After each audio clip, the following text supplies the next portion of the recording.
Est-ce que vous êtes inquiet ce soir?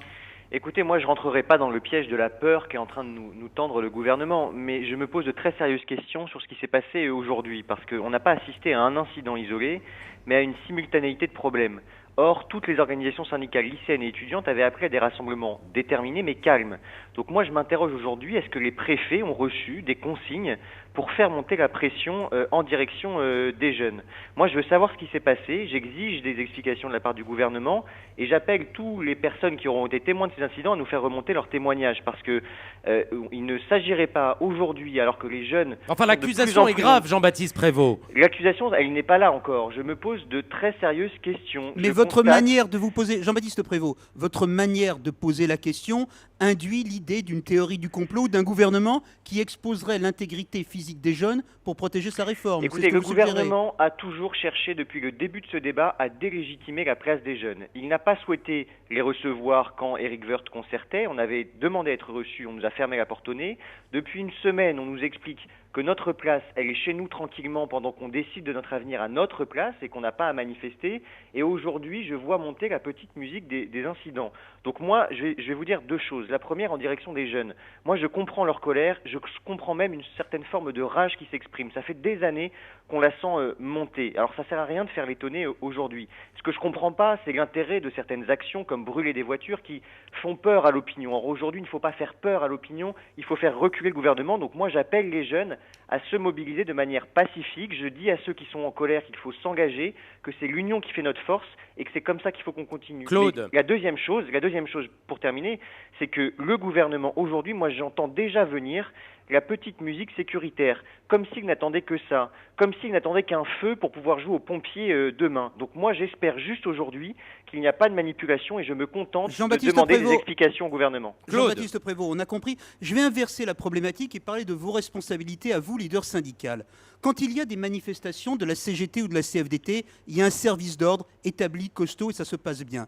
Est-ce que vous, l'UNEF, ou vos petits camarades de l'Union nationale lycéenne, avez les moyens de mettre les gens dans la rue? Avez-vous un service d'ordre capable de les encadrer, donc de les protéger? Et c'est le père d'un adolescent qui vous parle. Jean-Baptiste Prévost. Je vous rassure, nous n'appellerons jamais les jeunes, les lycéens, les étudiants à des actions que nous ne sommes pas capables d'encadrer. Aujourd'hui, nous avons appelé à des rassemblements, notamment devant le siège du MEDEF à Paris, où j'étais tout à l'heure. Nous avons appelé à l'initiative de mobilisation. Si demain nous appelons les jeunes à des manifestations de jeunes, par exemple, nous mettrons en place tous les moyens nécessaires pour que les manifs se passent bien. Mais aujourd'hui, nous n'en sommes pas là. Aujourd'hui, je constate et je pose des questions sur la manière dont les forces de l'ordre ont encadré les manifestations lycéennes. Un exemple très concret. Moi, j'ai des informations qui me remontent. À Lille, les forces de l'ordre, elles étaient devant certains lycées du sud de Lille pour empêcher les blocages, pas devant les lycées des centres-villes. Moi, je demande des explications aujourd'hui au gouvernement pour savoir ce qui s'est passé, tout simplement. Est-ce que vous appelez maintenant les étudiants à entrer dans la mobilisation? Parce que pour l'instant, ce sont surtout les lycéens. Alors, il y a un calendrier des étudiants qui n'a pas été le même. La rentrée étudiante, c'était il y a une quinzaine de jours. Nous, on a lancé le 4 octobre notre campagne dans les universités. Aujourd'hui, on est à un cap qui a été franchi dans la mobilisation étudiante, puisqu'il y a eu de grosses assemblées générales. Près de 3000 étudiants à Rennes 2, 2000 à Caen, 1000 à Poitiers, Ils 500 ont levé le à Strasbourg. blocage à Rennes, hein? Oui, mais en même temps, ces assemblées générales qui commencent à être significatives démontrent que la mobilisation étudiante est lancée. Donc oui, nous appelons aujourd'hui les étudiants à poursuivre cette mobilisation, à l'amplifier, à l'inscrire dans la durée aux côtés des salariés.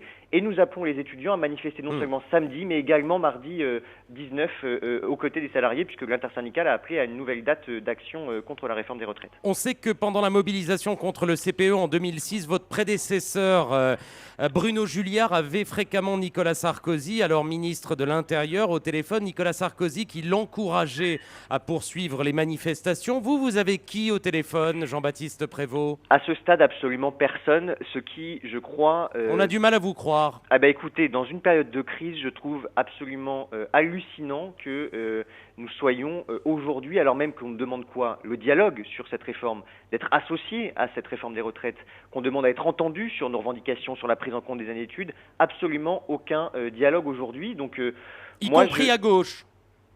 il y a des échanges, je vais vous dire très clairement les choses, je ne vais pas vous tourner autour du pot. J'allais vous le demander. J'ai personnellement des échanges avec des anciens de l'UNEF. Pourquoi? pas parce qu'ils ont des responsabilités aujourd'hui, mais parce que c'est important pour moi d'avoir l'avis de personnes qui ont organisé des mobilisations pendant la période de Devaquet, en 86, pendant le mouvement de mai 68.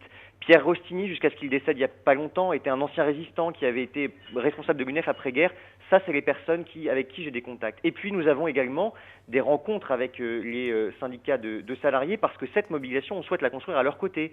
C'est pas une mobilisation de jeunesse étudiante traditionnelle, c'est un mouvement qui se mène aux côtés des salariés, et c'est ensemble qu'on souhaite continuer. Il nous reste 1 minute, Claude. Est-ce que vous croyez aux vases communicants? Les vieux travailleraient moins longtemps, donc les jeunes auraient du travail, ou est-ce que vous savez que c'est beaucoup plus compliqué que ça? Je sais qu'il n'y a pas de substitution poste pour poste entre un vieux qui reste en emploi et un jeune à qui on refuse l'embauche. Ce que je sais par contre, c'est que cette réforme, elle va maintenir un certain nombre de personnes en activité alors même qu'elle pourrait libérer certains emplois. Pas forcément un pour un, mais oui, ça aura un impact sur les conditions d'entrée dans l'emploi des jeunes. Et je ferai remarquer au gouvernement qui nous dit qu'il n'y a absolument rien de comparable, et notamment quand on regarde les pays du nord de l'Europe, le taux d'activité souvent des jeunes qui est plus important ailleurs, c'est souvent de l'emploi précaire. Donc nous, ce qu'on réclame au contraire, c'est des emplois à durée déterminée, des vrais emplois stables et pas des demi-emplois comme parfois on peut avoir le sentiment dans certains autres pays d'Europe. Merci Jean-Baptiste Prévost, président de l'UNEF,